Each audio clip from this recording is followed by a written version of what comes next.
DGVCL દ્વારા બારડોલી વિભાગીય કચેરીના સંયુક્ત ઉપક્રમે વીજ સલામતી સેમિનાર યોજાયો.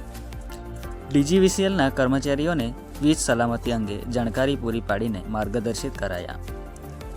દક્ષિણ ગુજરાત વીજ કંપની લિમિટેડ છેલ્લા 5 વર્ષથી A+ ગ્રેડ સાથે સમગ્ર ભારતમાં તમામ પબ્લિક સેક્ટર યુનિટીમાં પ્રથમ ક્રમાંકે. મહાનુભાવોને હસ્તે શ્રેષ્ઠ કામગીરી બદલ કર્મચારી યોગીના સાલ અંગે પ્રમાણપત્ર આપીને સન્માનિત કરાયા. દક્ષિણ ગુજરાત વીજ કંપની લિમિટેડ દ્વારા વ્યારા વિભાગીય કચેરી તથા બારડોલી વિભાગીય કચેરી દ્વારા આયોજિત સલામતી કાર્યક્રમના ભાગરૂપે વ્યારા બારડોલી વિભાગીય કચેરી દ્વારા જિલ્લા સેવા સદનના ઓડિટોરિયમમાં વ્યારા ખાતે 2 દિવસીય સલામતી તાલીમનો ઉદ્ઘાટન સમારોહ તાપી જિલ્લા કલેક્ટર શ્રી ડૉક્ટર વિપિન ગર્ગના અધ્યક્ષસ્થાને કરવામાં આવ્યો હતો.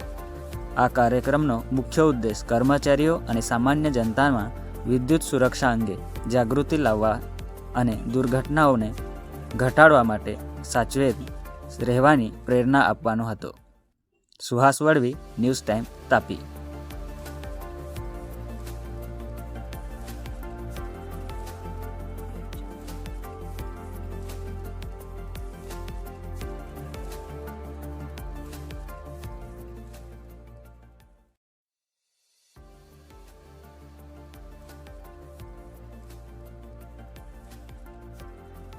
હું સુરત વર્તુળ કચેરી ગ્રામ્ય અધિક્ષક ઇજનેર શ્રી DC બાલા. આજનો જે અમારો આ કાર્યક્રમ છે, અમે વર્ષમાં 2 વાર સલામતી સપ્તાહ તરીકે ઉજવીએ છીએ, 1 ડિસેમ્બર અને મેમાં. આ ડિસેમ્બરમાં આ સલામતી સપ્તાહ જે છે એમાં અમે લાઇન સ્ટાફ માટે જે સલામતીના સેમિનાર છે, એટલે આમાં સાપ્તાહિક જે અમારા કાર્યક્રમો હોય છે એમાં જુદા જુદા કાર્યક્રમો છે. સ્કૂલોમાં કે એનું કોમ્પિટિશન રાખીએ છીએ, પછી જે પબ્લિક અવેરનેસ માટે રેલી કાઢીએ છીએ. હવે એના ભાગરૂપે આ જે સેમિનાર છે 2 દિવસ અમારે રાખવાનો છે. એ હાલે અમે અહીંયા વ્યારા ડિવિઝન અને બારડોલી ડિવિઝનનો કમ્બાઈન કરીને અહીંયા રાખ્યો છે. 2 દિવસનો છે. દરેક જે અમારા લાઇન સ્ટાફ મિત્રો છે એને દરેકને આવરી લઈએ છીએ આ 2 દિવસમાં. એ જ રીતે મારા સુરત સર્કલમાં જે તે બાજુ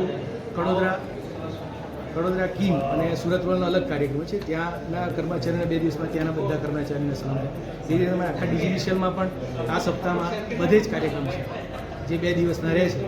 અને દરેક કર્મચારીને સલામતી અંગે અમે જે સૂચનો કરીએ છીએ, જે સલામતીની સાહેબે જે કીધું, કલેક્ટર સાહેબ આજે હાજર હતા અને એમણે જે જણાવ્યું SOP પ્રમાણે જે કામ કરવાનું. જો SOPમાં કોઈ પણ કામ માટે SOP હોય છે અને SOP અંતર્ગત જો આપણે કામ કરીએ તો તે કાર્યમાં કોઈ દિવસ ચૂક થતી નથી અને એક્સિડન્ટ થતો નથી. એ SOP દરેક ડિપાર્ટમેન્ટ કે દરેક જગ્યાએ હોય જ છે, પણ આપણે જ્યારે એને ફોલોઅપ ના કરીએ તો એ અકસ્માતના રૂપમાં નીકળે છે.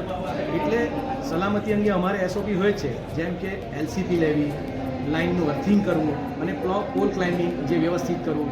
ઘણીવાર મિકેનિકલ એક્સિડન્ટ થાય છે. આ બધી જે સલામતી અંતર્ગત જે અમે આપીએ છીએ એ લોકોને સેફ્ટી સેમિનાર બધું સમજાવીએ.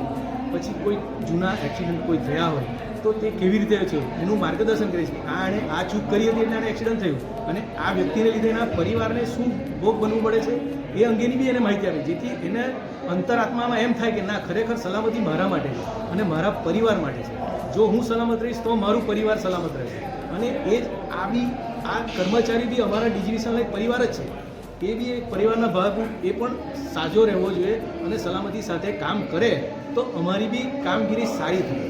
એ માટે એના ભાગરૂપે એ કર્મચારીનો વિચારીને અમારી કંપની તેમજ દરેક કંપનીમાં સલામતી અંગે માર્ગદર્શન આપીએ જ છે.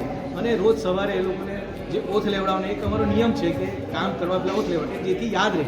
આપણે ઘણીવાર કશે જઈએ તો આપણને ઘરના યાદ દેવડાવે કે આ કામ કરવાનું છે, આપણે ઘરે એમ કે એનું શું કામ, પણ એ આપણને એટલા માટે ટોકતા કે આપણને યાદ રહે. આપણને વસ્તુ યાદ જ છે, તે છતાં યાદ કરે છે. કેમ? કદાચ ભૂલી ગયો હોય ને એને યાદ ન રહ્યું હોય. એટલે સલામતીનું કામ આ જ છે. અને અમારો લાઇન સ્ટાફ એ આજે તમે જોયું હશે કે વરસાદની ઋતુમાં ને જે આજે બી અમે જે ઘણાને કર્મચારીને સન્માન કર્યું, એ વરસાદની ઋતુઓમાં જે કામગીરી કરે છે એ તમે જોઈ જ હશે અને તમે એને બિરદાવી હશે બધાએ. કારણ કે વીજળી છે તો બધું જ છે, વીજળી નહીં હશે તો કોઈ ચાલશે નહીં. આજના જમાનામાં જે વીજળી છે એના માટે અમે અત્યારે મેન્ટેનન્સ અને જુદી જુદી સ્કીમો અને આ સોલારની સ્કીમો બધીને પ્રોત્સાહિત કરવા માટે અને જે અમારા ગ્રાહકો માટે અભિલક્ષી જે કંઈ બી કરવાનું હોય એ બધી નવી સ્કીમો અને અમે કરીએ જ છે અને પાવર સપ્લાય સારો મળે અને અમારો કર્મચારી સારી રીતે કામગીરી કરે અને કોઈ અકસ્માત એ માટે આ કરીએ.